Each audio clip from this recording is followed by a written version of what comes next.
E na última sexta-feira, Rodrigo Pacheco disse que a PEC deve ser votada até o final de novembro. Em uma viagem a Dubai, Bolsonaro reconheceu que é mais difícil a proposta passar pelo Senado. Quem trata desse assunto com a gente é o senador Carlos Fávaro, do PSD do estado de Mato Grosso, a quem eu agradeço demais pela participação. Bem-vindo ao Jornal da Manhã, senador. Obrigado, bom dia, Daniel, Adriana, a todos que nos assistem no Jornal da Manhã da Jovem Pan News. É uma honra falar com vocês.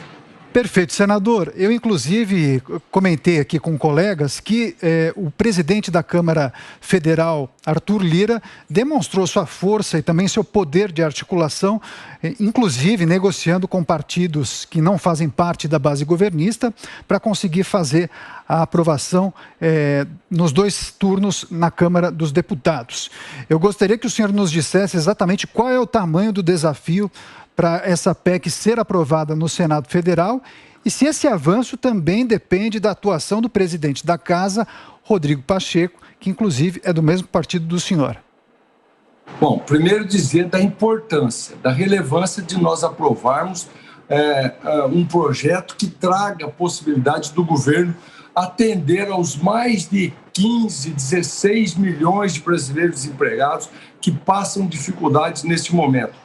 O Congresso Nacional, em especial o Senado da República, não se furtou em nenhum momento, nesta pandemia, de tratar assuntos relevantes do interesse do povo brasileiro. Posso citar, por exemplo, a votação rápida para que o presidente Bolsonaro pudesse dar as respostas aos brasileiros do orçamento de guerra. Depois do auxílio, as compensações aos estados e municípios, 60 bilhões de reais, para que a máquina pública dos estados e municípios, no momento da pandemia, pudesse continuar trabalhando em dia, fazendo investimentos na saúde, mas também mantendo a folha de pagamento em dia dos servidores, as obras continuando acontecendo. Isso para manter uma estabilidade no país. Aprovamos o auxílio emergencial a tantos brasileiros que necessitavam naquele momento.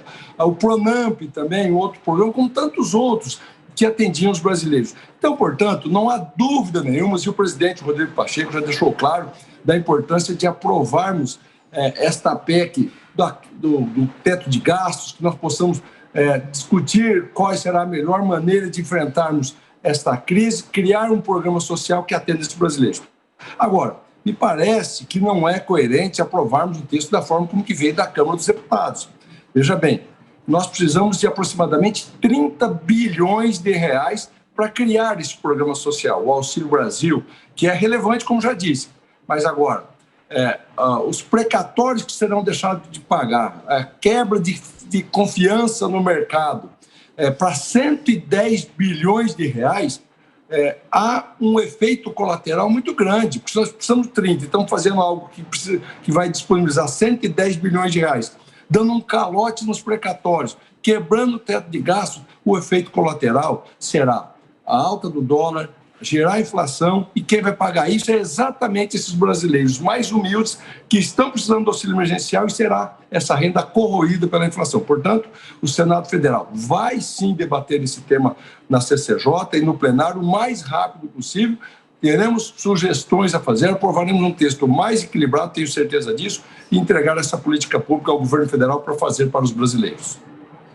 Senador Carlos Fávaro, a gente gira agora as perguntas dos nossos comentaristas, começando pela sua, José Carlos Bernardi. Senador, o senhor acredita que o governo não tem uma articulação necessária para aprovar essa PEC e pode ter, então, aí colocados outros elementos dentro dessa PEC ou apresentada até a PEC do Podemos? Acha que quantos votos o governo tem garantido? Olha, José Carlos, hoje, pelo que eu vi em uma enquete que está circulando, o governo, do jeito que está o texto que veio da Câmara, não atinge 20 votos e precisa 49 votos para aprovar esta PEC, né? Então, há muita articulação, eu acredito que o pior tema, mas eu sinto muita boa vontade, principalmente do nosso presidente Rodrigo Pacheco, que já falou, inclusive comigo, com vários colegas, da necessidade de aprovarmos isso de forma rápida, né, para o Brasil. Agora, a forma que está sendo debatida, nós não podemos, como já disse, aprovar uma PEC que quebra o teto de gastos, que dá um calote nos precatórios, para gerar uma receita de 110 bilhões de reais, sendo que o programa social necessita de 30 bilhões de reais. Então, eu acredito que nós vamos conseguir atingir o número mínimo de 49 ou mais. Eu sinto que a Casa tem vontade, sim, de aprovar um projeto de auxílio emergencial, mas revisado o texto, de uma forma mais equilibrada, vamos conseguir o número necessário para aprovar. Agora, a análise e pergunta é de Cristina Grêmio. Senador, o senhor mencionou aí no seu primeiro comentário que o Senado deve apresentar outra proposta para ser analisada, porque essa que veio da Câmara não estaria a contento dos senadores. Qual seria a solução? O que já foi discutido? O que o senhor ouve nos bastidores aí que acha que estará no texto dessa proposta, dessa possível nova proposta apresentada no Senado? Primeiro, evitar o máximo possível a quebrar o teto de gastos, evitar que nós possamos dar uma demonstração ruim ao mercado, para que nós possamos evitar um aumento da inflação que correria principalmente o salário e o ganho das pessoas mais humildes. O efeito colateral seria terrível. Então, o primeiro ponto é esse, buscar equilibrar o gasto, não fazer uma quebra do teto de gasto de 110 bilhões de reais, e sim aquilo que for necessário para a política pública. Esse é o primeiro ponto.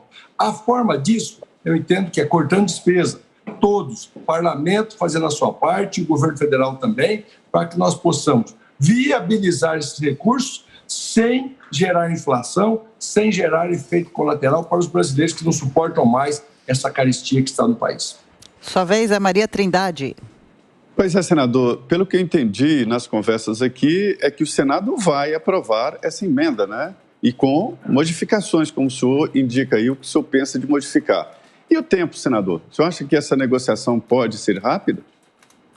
Eu acho que sim, acho que, como já disse, nós fomos o primeiro parlamento do mundo a instituir sessões deliberativas remotas. O Senado Federal, o Congresso Brasileiro, foi o primeiro do mundo, que sabe da sua responsabilidade com o povo brasileiro, da necessidade de respostas rápidas para que o Executivo possa implementar políticas públicas neste momento de pandemia e de dificuldade. Então, a resposta não vai demorar. Nós fizemos assim no orçamento de guerra, nós fizemos assim no PRONAMP, no auxílio emergencial, na compensação dos estados e municípios, e vamos fazer agora. Só que com debate, com dedicação, com um esforço concentrado. Eu acredito que ainda no mês de novembro nós entregaremos essa PEC aprovada e a fonte de recursos para que o governo federal possa implementar este programa tão importante para os brasileiros que passam necessidade nesse momento. Agora, senador, e se a PEC acabar travando no Senado e não for votada ainda neste mês, como fica? Olha, eu não sinto esse ambiente de não votar. Eu sinto, sim, uma determinação muito forte de alterar a forma e a quantidade de recursos que precisa ser aprovado para implementar esse programa. Nós não podemos fazer desta necessidade do povo brasileiro um programa eleitoreiro para 2022, a farra de recursos, de emendas parlamentares, para que nós possamos fazer campanha política com isso. Não podemos fazer isso, temos que ter responsabilidade. Se não tivermos este viés, eu tenho certeza que nós não vamos deixar de aprovar a PEC. Eu acho que esse é um temor que não precisamos ter neste momento. Senador Carlos Fávaro, do PSD de Mato Grosso, melhor dizendo. Muito obrigado por sua participação, parabéns pelo trabalho e até uma próxima. Muito obrigado, bom feriado a todos e bom trabalho para vocês que continuam nesse feriado trabalhando e informando tão bem o povo brasileiro. Muito obrigada, bom feriado também.